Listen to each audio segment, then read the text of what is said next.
Bonjour à tous. Othman Gabardi vous présente. Chaîne spécialisée, électricité, industrielle. Cet article traite machine à courant continu. Une machine électrique à courant continu est constituée d'un stator qui est à l'origine de la circulation d'un flux magnétique longitudinal fixe créé soit par des enroulements statoriques, bobinage, soit par des aimants permanents. Il est aussi appelé inducteur, en référence au fonctionnement en génératrice de cette machine. D'un rotor bobiné relié à un collecteur rotatif inversant la polarité de chaque enroulement rotorique au moins une fois par tour de façon à faire circuler un flux magnétique transversal en quadrature avec le flux statorique. Les enroulements rotoriques sont aussi appelés enroulements d'induit, ou communément, induits, en référence au fonctionnement en génératrice de cette machine. Constitution et principes physiques. Cependant, la machine à courant continu étant réversible et susceptible de se comporter soit en moteur, soit en générateur, dans les 4 cadrans du plan couple-vitesse, la distinction moteur-générateur se fait communément par rapport à l'usage final de la machine. Inventé par Zénobe Gramme et présenté à l'Académie des sciences, à Paris, en 1871, c'était au départ un simple générateur de courant continu, pour application galvanoplastique, par exemple, les accumulateurs étant onéreux. Machine à courant continu est une machine électrique. Il s'agit d'un convertisseur électromécanique permettant la conversion bidirectionnelle d'énergie entre une installation électrique parcourue par un courant continu et un dispositif mécanique, selon la source d'énergie. Machine de base ou machine à excitation indépendante. Animation de la machine à courant continu. Schéma de machine à courant continu vu en coupe latérale. La partie ronde en gris au centre est le rotor, qui tourne dans le sens anti-horaire. L'autre partie en gris constitue le stator. En fonctionnement moteur, l'énergie électrique est transformée en énergie mécanique. En fonctionnement générateur, l'énergie mécanique est transformée en énergie électrique, elle peut se comporter comme un frein. Dans ce cas elle est aussi appelée dynamo. Le courant I, injecté via les balais au collecteur, traverse un conducteur rotorique, une spire rotorique, et change de sens commutation, au droit des balais. Ceci permet de maintenir la magnétisation du rotor perpendiculaire à celle du stator. La disposition des balais sur la ligne neutre, c'est-à-dire la zone où la densité de flux est nulle, permet d'obtenir la force contre-électromotrice, FCEM, maximum. Cette ligne peut néanmoins se déplacer par la réaction magnétique d'induit, influence du flux rotorique sur le champ inducteur, selon que la machine travaille à forte ou à faible charge.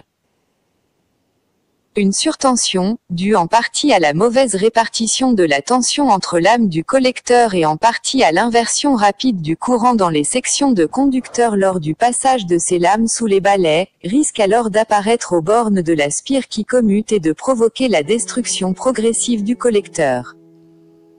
Pour pallier cela, c'est-à-dire compenser la réaction d'induit, et aussi améliorer la commutation, on utilise des pôles auxiliaires de compensation, commutation.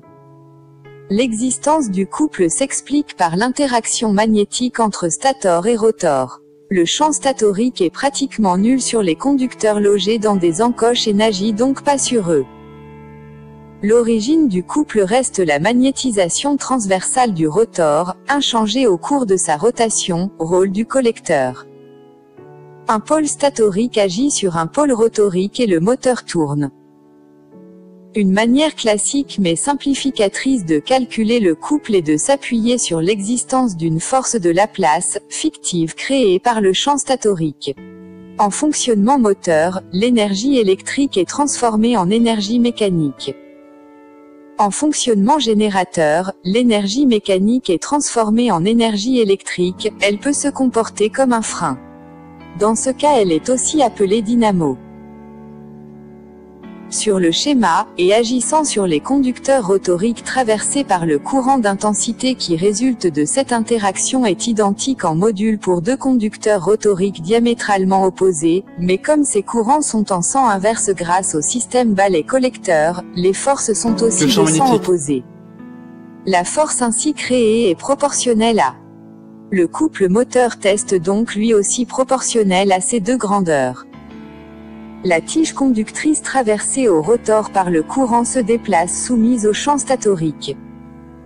Elle est donc le siège d'une FCEM induite, loi de Lenz, proportionnelle à et à sa vitesse de déplacement, donc à la fréquence de rotation.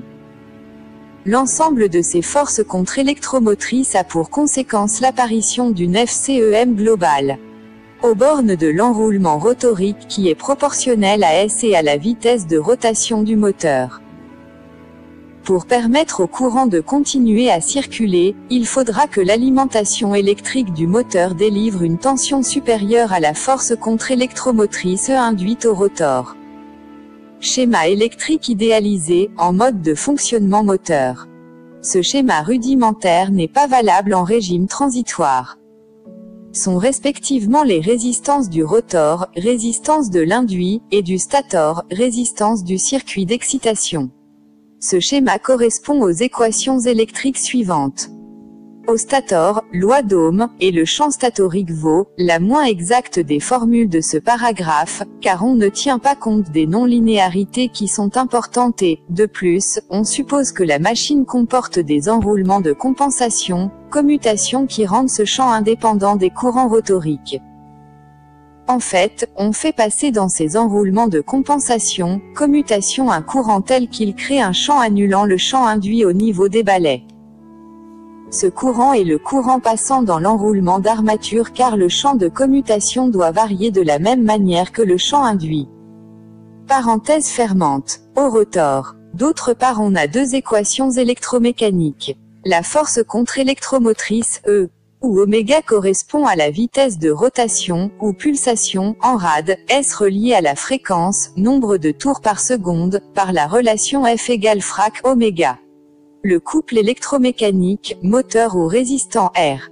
On peut montrer que c'est la même constante K, qui intervient dans les deux relations précédentes ce qui implique oméga ou puissance électrique utile, égale, puissance mécanique. Descriptif du fonctionnement. Imaginons une machine électrique alimentée par une source de tension constante. Lorsque le moteur tourne à vide, il ne fait pas d'effort, il n'y a pas besoin de fournir de couple, est très faible la vitesse de rotation est proportionnelle. Fonctionnement en moteur. Lorsque l'on veut la faire travailler, en appliquant un couple résistant sur son axe, cela la freine donc diminue. Comme reste constante, le produit augmente donc le couple augmente lui aussi et lutte contre la diminution de vitesse, c'est un couple moteur. Plus on le freine, plus le courant augmente pour lutter contre la diminution de vitesse. C'est pourquoi les moteurs à courant continu peuvent griller, lorsque le rotor est bloqué, si le courant de la source n'est pas limité à une valeur correcte. Fonctionnement en génératrice. Si une source d'énergie mécanique essaie d'augmenter la vitesse de machine, la charge est entraînante, ascenseur par exemple, oméga augmente donc E augmente. Comme reste constante, le produit R devient négatif et augmente en valeur absolue, donc augmente, donc le couple augmente lui aussi et lutte contre l'augmentation de vitesse, c'est un couple frein. Le signe du courant ayant changé, le signe de la puissance consommée change lui aussi. La machine consomme une puissance négative, donc elle fournit de la puissance au circuit. Elle est devenue génératrice. Ces deux modes de fonctionnement existent pour les deux sens de rotation de la machine. Celle-ci pouvant passer sans discontinuité d'un sens de rotation ou de couple à l'autre. On dit alors qu'elle fonctionne dans les quatre cadrans du plan couple-vitesse. Il s'agit d'un convertisseur électromécanique permettant la conversion bidirectionnelle d'énergie entre une installation électrique parcourue par un courant continu et un dispositif mécanique, selon la source d'énergie. Cependant, la machine à courant continu étant réversible et susceptible de se comporter soit en moteur, soit en générateur, dans les 4 cadrans du plan couple-vitesse, la distinction moteur-générateur se fait communément par rapport à l'usage final de la machine. Inventé par Zénobe Gramme et présenté à l'Académie des sciences, à Paris, en 1871, c'était au départ un simple générateur de courant continu, pour application galvanoplastique, par exemple, les accumulateurs étant onéreux. Animation de la machine à courant continu. Machine de base ou machine à excitation indépendante. Une machine électrique à courant continu est constituée d'un stator qui est à l'origine de la circulation d'un flux magnétique longitudinal fixe créé soit par des enroulements statoriques, bobinage, soit par des aimants permanents. Il est aussi appelé inducteur, en référence au fonctionnement en génératrice de cette machine. D'un rotor bobiné relié à un collecteur rotatif inversant la polarité de chaque enroulement rotorique au moins une fois par tour de façon à faire circuler un flux magnétique transversal en quadrature avec le flux statorique.